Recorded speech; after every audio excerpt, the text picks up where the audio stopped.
Beetroot, Mint, and Jaffa huddle together to keep themselves warm. Blueberry is nibbling Custard's ear, whilst Elderberry and Violet rub noses. The rainbow deer wait patiently at the door of Santa's workshop. The icy wind gusts, snow is in the air, and Custard begins to shiver. Blueberry cuddles and comforts her. "I'm so cold," she whispers to him. "It won't be long before Santa is ready to go home," he reassures her. The snow begins to fall heavily and the wind shrieks in anger. Beetroot nudges himself close to the window where he can see the Dinkybets, the little alphabet people, making toys for Christmas. Cantankerous, the supervisor, has a whistle in his mouth and Santa is putting on his coat. "They're about to stop work," Beetroot shouts. "About time too," mutters Jaffa. He's becoming a little impatient. "We should get in line, in rainbow order," replies Beetroot in his bossy voice. They assemble with Beetroot leading the rainbow deer train, followed by Jaffa, Custard and Mint. Next in line are Blueberry, Elderberry and Violet. The wind is so strong that Santa can hardly open the workshop door. "Oh, you must be cold," he greets his rainbow deer. "I'll soon have you hitched to the sleigh and we'll be on our way home. You don't look very well." He strokes Custard's brow. Her eyes are watering and she looks very tired and weak. The rainbow deer train sets off for Santa's home in Blueland. This is the largest county in Rainbow Land.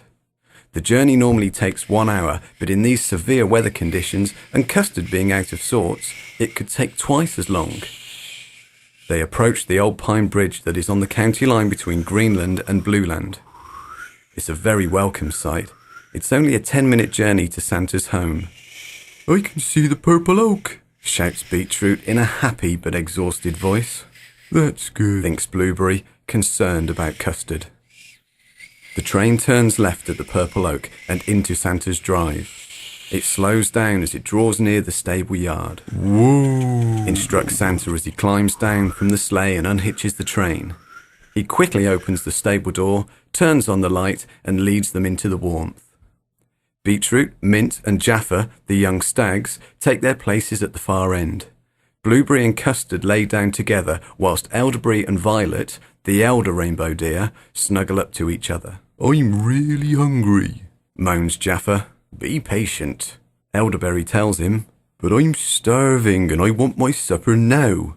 Jaffa is irritable. "Listen, young whippersnapper, we're all very hungry. You must learn to have more patience. Santa will be along with our supper shortly." Elderberry raises his head authoritatively. "I wish you would hurry up," snaps Mint. "That's enough, son.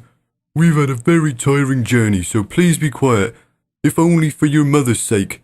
Can't you see she's ill? She has a temperature, streaming eyes, and she is shivering, so stop complaining," says Blueberry sternly. Mint lowers his head onto his front legs and lets out a deep sigh as he looks obediently at his father. Custard manages to smile at him through her glazed eyes. "How are you feeling now?" Violet shows concern. "I need plenty of rest and a hot supper," she replies.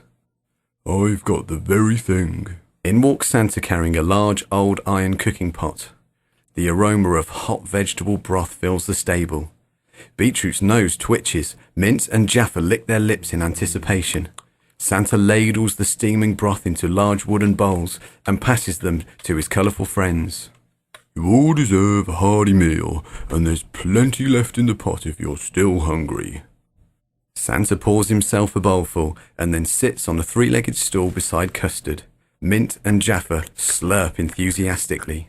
"Must you make such a noise?" Beetroot inquires, tucking into his own supper. They're all enjoying it so much that there isn't a response. "This tastes delicious, even though I say so myself." Santa breaks some bread into his broth. "This will do you good."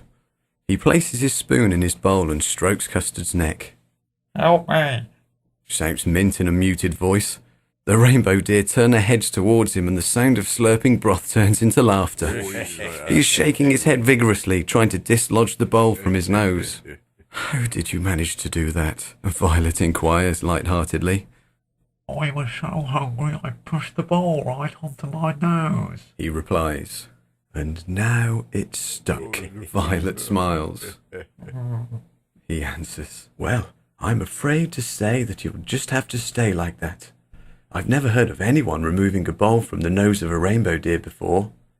At least it will keep you quiet for a while. Violet is almost laughing. And how are you going to eat your second helping of broth? Beetroot jokes with him. I don't think he can. Jaffa interrupts. I can eat it for him. Oh, no, you can't. Mint replies in a garbled voice. Santa will have to spoon feed your ears, Jaffa responds. At least your nose and ears will be warm when you're pulling the sleigh. Mint blushes. His beautiful green coat turns orange around the neck and his face reddens. He looks like a set of traffic lights. Santa walks over to him, strokes his brow and removes the nose thimble for him. Mint snorts with relief. Anyone 4 seconds? Santa raises the ladle pot. Yes, please. Oh, you wouldn't mind some more, yeah. Replied the rainbow deer. They polish off the remainder of the bread and broth and lay down to rest. Please tell us a story before you go, Santa, asks Jaffa politely.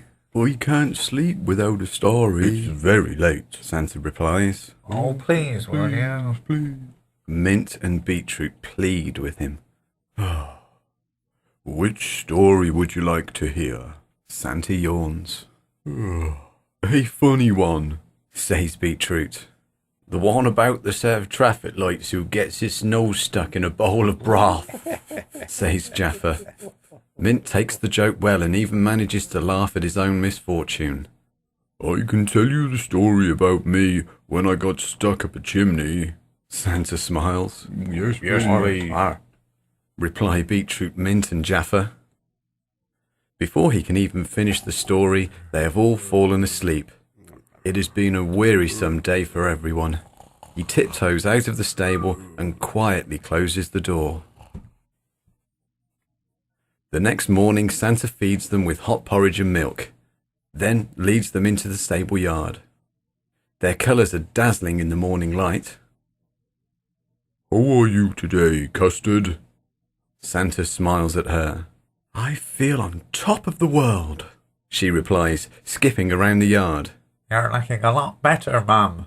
Mint chases after her. Blueberry kicks his hind legs into the air, spins around twice and joins in the family fun. Santa and his team are glad to see her fit and well again. Come along, he shouts. Let's assemble in rainbow order. Beetroot and Jaffa are already in place. Santa hitches them up and they're on their way. The train races over Old Pine Bridge into Greenland. Why is it called Greenland? Violet asks Santa. Green is not only a colour. It also means anything to do with taking care of our planet, Mother Nature. At the workshop, the Dinkybets make toy soldiers and Christmas tree fairies.